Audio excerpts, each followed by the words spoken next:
KCET ಹಾಗೆ NEET counselling ಅಲ್ಲಿ participate ಮಾಡ್ತಿರುವಂತಹ ವಿದ್ಯಾರ್ಥಿಗಳಿಗೆ ಸಂಬಂಧಿಸಿದಂತೆ ನಮ್ಮ ಇಡೀ ಕರ್ನಾಟಕ ಖುಷಿ ಪಡುವಂತಹ ಸುದ್ದಿ.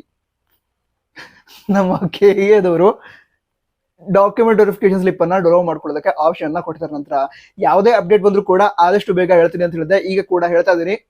ಸೊ ವಿಡಿಯೋನ ತಪ್ಪದೆ ಲೈಕ್ ಮಾಡಿ, ಹಾಗೆ ಮುಂದಿನ ದಿನಗಳಲ್ಲಿ ಎಲ್ಲ ಇನ್ಫಾರ್ಮೇಶನ್ಸ್ ಅನ್ನ ಅಂದ್ರೆ ಕೌನ್ಸಿಲಿಂಗ್ ಸಂಬಂಧಿಸಿದಂತೆ ಏನು ಡೌಟ್ಸ್ ಇದ್ರೆ ಎಲ್ಲವನ್ನು ಕೂಡ ಕ್ಲಿಯರ್ ಮಾಡ್ತೀವಿ. ಸೊ ಈ ಚಾನಲ್ಗೆ ಬರಬೇಕು, ವಿಸಿಟ್ ಮಾಡ್ತಿದ್ರೆ ತಪ್ಪದೆ ಸಬ್ಸ್ಕ್ರೈಬ್ ಕೂಡ ಮಾಡಿ. ಸೊ ಈಗ ಇವತ್ತು ನಮ್ಮ KEAದವರು ಈ ಒಂದು ಡಾಕ್ಯುಮೆಂಟ್ ವೆರಿಫಿಕೇಶನ್ ಸ್ಲಿಪ್ ಅನ್ನ ರಿಲೀಸ್ ಮಾಡಿದ್ದಾರೆ. ಅದನ್ನ ಹೇಗೆ ಡೌನ್ಲೋಡ್ ಮಾಡ್ಕೊಳ್ಳೋದು ಅದನ್ನ ತಿಳ್ಕೊಳ್ಳೋದಾದ್ರೆ ಈಗ ಸೈಡಿಗೆ ಆಪ್ಷನ್ ನೋಡ್ತಾ ಇದ್ದೀರಾ.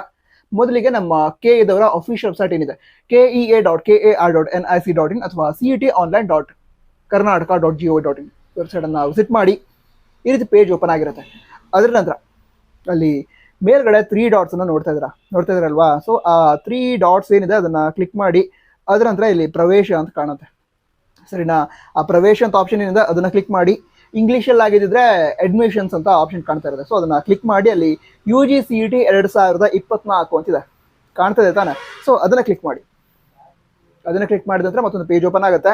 ಅಲ್ಲಿ ಫಸ್ಟ್ ಆಪ್ಷನ್ ನೋಡಿ, UGCET 2024 ಪರಿಶೀಲನೆ ಸ್ಲಿಪ್ ಡೌನ್ಲೋಡ್ ಲಿಂಕ್ ಅಂತ. ಪರಿಶೀಲನೆ ಸ್ಲಿಪ್ ಅಂತ ಹೇಳಿದ್ರೆ ಡಾಕ್ಯುಮೆಂಟ್ ವೆರಿಫಿಕೇಶನ್ ಸ್ಲಿಪ್ ಅಂತ, ಓಕೆನಾ? ಆ ಲಿಂಕ್ ಅನ್ನ ಕ್ಲಿಕ್ ಮಾಡಿ. ಅದನ್ನ ಕ್ಲಿಕ್ ಮಾಡಿದಾಗ ಮತ್ತೊಂದು ಪೇಜ್ ಓಪನ್ ಆಗುತ್ತೆ. ಆ ಪೇಜ್ ನಲ್ಲಿ ನೀವೀಗ ಸ್ಕ್ರೀನ್ ಮೇಲೆ ನೋಡ್ತಾ ಇದ್ದೀರಾ, ಈ ಎಲ್ಲ ಆಪ್ಷನ್ಸ್ ಇರುತ್ತೆ. ಮೊದಲೇದಾಗಿ ಅಲ್ಲಿ ಅಪ್ಲಿಕೇಶನ್ ನಂಬರ್ ಅಂತ ಇದೆ. ಅಲ್ಲಿ ನಿಮ್ಮ ಅಪ್ಲಿಕೇಶನ್ ನಂಬರ್ ಏನಿದೆ ಅದನ್ನ ಎಂಟರ್ ಮಾಡಬೇಕು. ಅದ ನಂತರ ಅಲ್ಲಿ ಅಪ್ಲಿಕಂಟ್ ನೇಮ್ ಅಂತ ಇದೆ. ಅದೇ ರೀತಿ ಅರ್ಜಿದಾರರ ಹೆಸರು ಅಂತಿದೆ. ಅರ್ಜಿದಾರರು ಯಾರು? ನೀವು ನಿಮ್ಮ ಹೆಸರನ್ನ ಅಲ್ಲಿ ಟೈಪ್ ಮಾಡಬೇಕು. ಅದ ನಂತರ ಜನ್ಮ ದಿನಾಂಕ, ಡೇಟ್ ಆಫ್ ಬರ್ತ್ ಅಂತಿದೆ. ಅಲ್ಲಿ ಮೊದಲಿಗೆ DD ಅಂತ ಕೊಟ್ಟಿದ್ದಾರೆ. DD ಅಂತ ಹೇಳಿದ್ರೆ ಡೇಟ್, ಅದರ ನಂತರ MM ಅಂತ ಹೇಳಿದ್ರೆ ಮಂತ್. ಸೊ ಫಸ್ಟಿಗೆ ಡೇಟ್ ನ ಎಂಟರ್ ಮಾಡ್ತೀರಾ, ಅದ ನಂತರ ಮಂತ್ ನ ಎಂಟರ್ ಮಾಡ್ತೀರಾ, ಅದ ನಂತರ YY ಅಂದ್ರೆ ಇಯರ್. ಸೊ ಇಯರ್ ನ ಎಂಟರ್ ಮಾಡ್ತೀರಾ. ಅದ್ರ ನಂತರ ಅಲ್ಲಿ ಎಂಟರ್ ಕ್ಯಾಪ್ಚಾ ಅಂತಿದೆ. ಹಲವಾರು ವಿದ್ಯಾರ್ಥಿಗಳು ಕ್ಯಾಪ್ಚಾ ಅಂದ್ರೆ ಏನು ಇದನ್ನು ಕೂಡ ಕೇಳ್ತಾ ಇದ್ರು.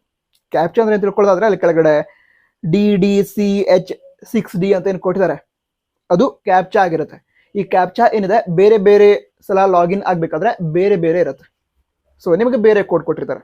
ಸೊ ಅದನ್ನ ಅಲ್ಲಿ ಕ್ಯಾಪ್ಚಾ ಅಂತ ಏನು ಕೊಟ್ಟಿದ್ದಾರೆ ಅಲ್ಲಿ ಎಂಟರ್ ಮಾಡಬೇಕು. ಅದ್ರ ನಂತರ ಏನ್ ಮಾಡ್ತೀರಾ ಅಂತ ಹೇಳಿದ್ರೆ ಅಲ್ಲಿ ಡೌನ್ಲೋಡ್ ವೆರಿಫಿಕೇಶನ್ ಸ್ಲಿಪ್ ಅಂತ ಏನು ಆಪ್ಷನ್ ಇದೆ ಅದನ್ನ ಕ್ಲಿಕ್ ಮಾಡಿ. ಅದನ್ನ ಕ್ಲಿಕ್ ಮಾಡಿದಾಗ ಏನಾಗುತ್ತೆ ಅಂತ ಹೇಳಿದ್ರೆ ಡಾಕ್ಯುಮೆಂಟ್ ವೆರಿಫಿಕೇಶನ್ ಸ್ಲಿಪ್ ಡೌನ್ಲೋಡ್ ಆಗುತ್ತೆ. ನಂತರ ಈ ರೀತಿ ಡೌನ್ಲೋಡ್ ಮಾಡೋದು.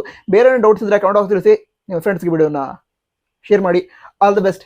ಜೈ ಹಿಂದ್, ವಂದೇ ಮಾತರಂ.